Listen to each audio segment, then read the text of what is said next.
No vídeo de hoje a gente vai reagir a um vídeo do canal Gamera. O nome do vídeo é Quando um jogo grande demais pra dar errado, dá errado. É isso. Nossa, que título meio estranho. Tá, enfim, vamos nessa.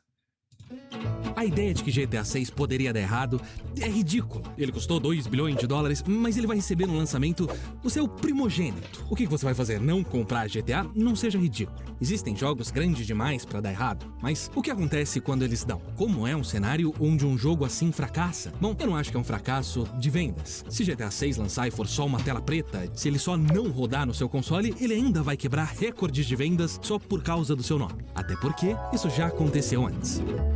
Hoje, Cyberpunk pode ter até se redimido e tudo mais, mas tem uma coisa que sempre me incomodou. Por que eles escalaram Keanu Reeves no papel mais importante do jogo? Porque o Keanu Reeves é um péssimo ator.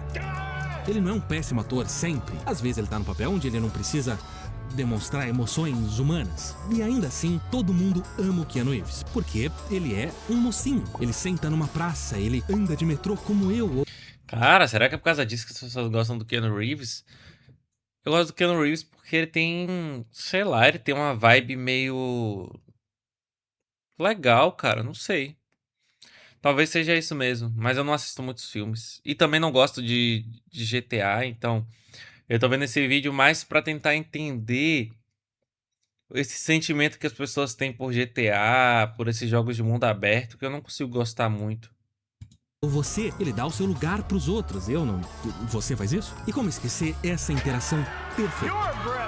Então, eu tô falando super sério, eu acho que ela escolheu o Keanu Reeves não por causa da sua atuação, isso não faria o menor sentido, mas por causa da sua reputação, que se alinhava com a mesma imagem que a CD Projekt queria vender dos mocinhos da indústria de videogames. Eu não tô dizendo que ela não era merecida, ela tinha muitas práticas pró-consumidores, como a sua loja DoD, com a nobre missão de só vender jogos sem software anti-pirataria, que degrada a sua experiência, mas eu também acredito que essa imagem foi cultivada. Eles fizeram todo um auê sobre essas DLCs gratuitas que vinham no lançamento de The Witcher 3, numa época onde muitas empresas estavam sendo criticadas por cortar uma parte do jogo para vender como DLCs pagas no lançamento. É claro que, como essas empresas, a CD podia ter incluído aquele conteúdo no jogo base, mas ela tinha um ponto a fazer, e uns pontinhos para ganhar com os gamers. Eles queriam mostrar que eles eram os mocinhos. Mas diferente do Keanu, a CD Projekt também era competente. Eu juro que eu não tenho nada contra o Keanu Reeves, pessoalmente, só profissionalmente. Ela tinha acabado de lançar um dos melhores RPGs de todos os tempos. É claro que os trailers e as demos estavam excelentes, mas Cyberpunk só chegou naquele tamanho de grande demais pra dar errado por causa da reputação que a CD Projekt tinha construído. É aquela Cara, eu lembro disso, cara. Eu tava acompanhando esse desenrolar do Cyberpunk 2077, mesmo que eu não me interessasse tanto pelo gênero de jogo de mundo aberto, estilo GTA, eu gostava da estética, cara. Eu gostava da estética e queria ver alguém jogando o jogo. Só que quando o jogo lançou, ele tava uma merda. E assim, ele foi adiado algumas vezes e foi muito estranho mesmo. Eu lembro que o pessoal caiu matando em cima quando lançou. combinação de ser bom e ser do bem. E eles jogaram tudo fora.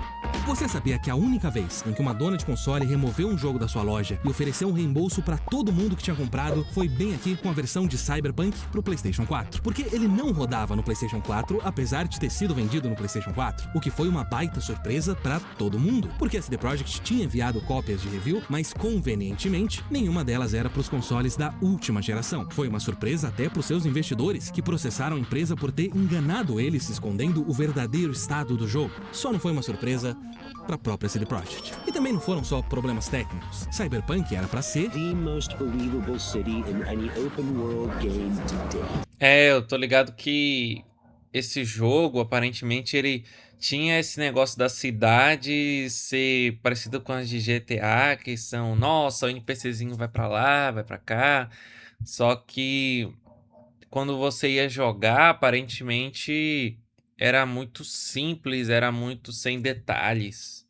Diferente, por exemplo, de jogos como Red Dead Redemption, que tudo tem detalhes a todo momento. mas em vez disso, a polícia brotava logo atrás de você em cima de um prédio. Os NPCs se comportavam Eu não sabia que era nesse nível não, cara. Tá parecendo o Five Nights Security Breach, que você é avistado e aí aparece um robô que spawna atrás de você e te persegue do nada. Mas, em vez disso, a polícia brotava logo atrás de você em cima de um prédio. Os NPCs se comportavam como daqueles vídeos que fazem paródias de NPCs. E toda a parte do RPG parecia meio rasa. A quantidade e qualidade das quests de The Witcher 3 não estava mais lá. Todos os sintomas levavam ao mesmo diagnóstico. É muito curioso Muito feio, filho. que durante uma boa parte da campanha, a data de lançamento quando estiver pronto virou quase um slogan. Porque essa é a coisa certa a se fazer, é o que o mocinho faria. Não é só uma frase bonita, é um modo de vida. Mas Cyberpunk não foi lançado quando ele estava pronto. Cyberpunk foi lançado quando ele não estava pronto. Era porque o dinheiro tinha acabado, a CD Projekt ia falir se ela não lançasse naquele Não, esse gráfico mostra as suas reservas financeiras. Aqui foi o lançamento do jogo, eles tinham dinheiro. Eis uma teoria. Cyberpunk foi adiado 3 vezes, cada vez por um período menor. O último foi só de 21 dias. O que não mudou foi que todas essas datas ficavam em 2020. Se ele fosse adiado uma 4ª vez de dezembro para janeiro ou fevereiro, pra gente seria uma diferença de só 1 ou 2 meses, mas pra CD Projekt significaria que ele teria contado só pro próximo ano fiscal. O que isso muda? Bom, uma das coisas era que o bônus equivalente às vendas do jogo que os diretores da empresa receberiam teria que ser adiado até depois do próximo ano. E não era pouca coisa. Em média, cada um dos 6 diretores recebeu nesse bônus o equivalente a 50 anos de salário. Foi por isso que eles não adiaram o jogo? Não, claro que não. Mas era um incentivo. Talvez o pensamento tenha sido, ok, a gente pode lançar agora, aproveitar as vendas do Natal, já recebeu o nosso bônus, e a gente vai consertando os problemas no caminho. O que pode acontecer? Cyberpunk é grande demais pra dar errado? Eles estavam certos. O jogo vendeu absurdamente bem, mesmo com o sem bolso. Mas ali, naquele momento, a CD Projekt perdeu toda a sua reputação. Ela foi de mocinho pra vilão, de Keanu Reeves pra um pitbull devorador de bebês que ainda assim é um melhor ator que o Keanu Reeves. Levou muito tempo pra eles conseguirem consertar Cyberpunk, mas consertar a sua reputação não seria tão simples. O co-CEO da época e um daqueles diretores reconheceu exatamente isso. Myself and the board are the final decision makers, and it was our call to release the game. I assure you that we'll do our best to regain your trust. Corta para 2026 e o atual co-CEO disse que mesmo depois de tanto tempo, mesmo depois de eles terem consertado o Cyberpunk, ele ainda não tá convencido que a CD Projekt completou seu arco de redenção e que aquela reputação pode ter sido perdida para sempre. E é claro, Com certeza. Foi uma repercussão muito grande que teve esse negócio do Cyberpunk, cara. Todos os canais que eu assistia na época estavam falando sobre isso. que isso vai ser um fator para os seus próximos jogos. Não tem como apagar o que aconteceu com Cyberpunk. Porque alguns jogos são grandes demais para dar errado sem levar alguma coisa com eles. E falando de coisas grandes demais, não para, tiramento do lixo. A nossa parceira a EBAC patrocinou esse vídeo para eu te falar de uma oportunidade enorme. A EBAC é uma escola online com mais de 150 cursos. Tá bom, cara. Felizmente aí eu não tô sendo pago pela EBAC. Tá, então eu vou ter que pular. Ah, tem aqui a opção de pular pra frente. Coisa boa. Aí. R$200 de desconto. Não, tá bom, tá bom. Aí. GTA já é grande demais pra dar errado há muito tempo. Mais. Ok, só que ele também já deu errado. Você já deve ter ouvido falar de Hot Coffee, um minigame de GTA San Andreas que te deixava fazer coisas explícitas demais até pra GTA. Sex scenes embedded in a wildly popular video game called Grand Theft Auto. Hoje em dia é só um daqueles fatos curiosos, mas na época, The company nearly imploded several times due to hot coffee. uma diretora da Não sabia que tinha sido tão complicado essa questão do Hot Coffee, porque na época a internet não era tão grande também, né? Acho que foi mais coisa de televisão, talvez. Take-Two renunciou ao cargo. Eles foram investigados pelo FTC, pelo Congresso americano. Tudo por causa de um minigame onde você podia...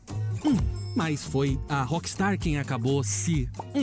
Mas espera só um pouquinho. Foi mesmo a Rockstar quem se... Ok, tá ficando confuso, deixa eu voltar a falar português. Hot Coffee era o nome do mod que te deixava acessar o minigame. Inicialmente, a Rockstar tentou colocar a culpa no criador do mod, dizendo que ele tinha cortado e recombinado códigos e animações do jogo. Mas acontece que o minigame estava lá o tempo todo. Os modders tinham apenas descoberto arquivos de animações dentro do jogo com alguns nomes suspeitos, como... e até... Eu sei o que você tá pensando. Mas por que... Cara, para de falar cara. Tava lá. Tá dando pra acompanhar? Os e-mails recuperados pela investigação mostram que o minigame estava sendo desenvolvido, mas que a Rockstar decidiu não arriscar receber uma classificação mais 18 e bloqueou o acesso no jogo final. Eles não removeram o minigame com medo de quebrar outros sistemas. Só que quando ele foi descoberto e virou notícia, a primeira consequência foi que a ESRB mudou a classificação do jogo de mais 17 para mais 18. E esse 1 ano de diferença fazia toda a diferença do mundo. As lojas de varejo que não vendiam entretenimento pornô deixaram de vender GTA San Andreas, o que resultou numa redução de receita de 24,5 milhões de dólares, o que na época, para as quantias que a indústria movimentava, era muito dinheiro. Hoje em dia, eu não perceberia na minha conta bancária com ter essa chave Pix. Mas é claro que GTA e a Rockstar sobreviveram. Eles substituíram o estoque pela versão do jogo com um minigame completamente removido e terminaram aquele ano fiscal com 170 milhões de dólares em vendas. Mas quando um jogo é grande demais para dar errado, não é só ele que dá errado. O tamanho de GTA fez de toda essa história um escândalo. Vários políticos tentaram usar o caso para apertar as rédeas da indústria de videogames. Mas quando a história saiu das manchetes, ela também saiu das pautas políticas. Mas teve um impacto permanente. A ESRB mudou as suas regras para incluir conteúdo bloqueado na classificação do jogo, o que é algo super específico, que nunca foi necessário antes e quase nunca depois. Uma das exceções talvez tenha sido quando Rockstar suspendeu as vendas da trilogia no PC por dias para remover certos conteúdos. E dataminers descobriram que aquele velho código de tava lá de novo. Agora, o caso de GTA 6 me lembra bastante o de Pac-Man. Sim, por causa do uso de muito bom gosto da curvatura das suas personagens no marketing, isso, mas também na questão... O que tem a ver o Pac-Man com isso, cara? É um bichinho amarelo que come bolinhas e persegue fantasmas, cara. de tamanho. Apesar de... Que ideia boa. É verdade, Pac-Man era muito maior. Vamos fazer umas comparações simples aqui. As estimativas são de que GTA 6 venda umas 40 milhões de cópias no primeiro ano e 100 milhões em 5 anos. Todos os consoles que vão receber GTA 6 somam uma base instalada de uns 120 milhões. Ou seja, 30% no primeiro ano e até 80% em 5. O que é impressionante, mas não chega perto do gigante Pac-Man. A base instalada do Atari 2600 em 1982 era de 10 milhões. E a Atari não só estimou, como produziu e enviou para as lojas 12 milhões de cartuchos de Pac-Man. 120% da base instalada. Por quê? Bom, Pac-Man já era um fenômeno dos fliperamas, o Atari era o fenômeno do console caseiro, e parecia que essa coisa de videogame ia pegar e ia continuar crescendo. Alguma coisa grande demais para dar errado. Adivinha o que aconteceu? Pac-Man se tornou o jogo mais vendido do Atari 2600 com 8 milhões de unidades. O que significa que 4 milhões... 4 milhões foram pro lixo. de cartuchos não foram vendidos e ficaram dali, acumulando poeira e ocupando espaço na prateleira. Um aviso de que até um sucesso sem precedentes ainda pode ser insuficiente. Dá errado? Mas esse tipo de problema aí não tem nada a ver com os problemas que GTA vai sofrer. Porque mídia física não é algo que as pessoas buscam hoje em dia. E assim, eles não precisam criar cartuchos ou discos e mandar por aí. Então tá de boa. É relativo que a expectativa da indústria não estava calibrada com a realidade do mercado. Essas grandes apostas como Pac-Man, ET, não estavam vendendo como eles esperavam. Ao mesmo tempo, a explosão de publishers independentes fez com que muitos jogos demais, fossem lançados. A oferta superou a demanda e as lojas foram obrigadas a liquidar o estoque de forma cada vez mais agressiva, às vezes perdendo dinheiro, e parar de pedir novos jogos das empresas. Até que a coisa quebrou. Ninguém mais queria vender esses videogames. Não era um bom negócio. Pac-Man não causou a crise de 83, mas ele ajudou, talvez bastante. O que é impressionante. Como é que é aquele ditado? Quanto mais alto, maior a queda. GTA 6 não vai destruir os videogames, é claro que ele é maior que Pac-Man foi, mas os videogames também cresceram muito mais. Mas o seu impacto vai ser sentido na indústria inteira, pro bem e pro mal, porque ele vai ser o maior produto de entretenimento na história da vida baseada em carbono, mas isso é o mínimo. O que é um pouco assustador. Nunca existiu um jogo tão grande quanto GTA 6. Como é que isso dá errado? Achei bem legal. Agora a gente precisa esperar lançar, né? Eu assim não gosto muito, mas eu vou querer ver a galera jogando pra ver se presta, tá? E é isso. Talvez eu veja, sei lá, o Alan Zoca jogando a campanha desse jogo algum dia.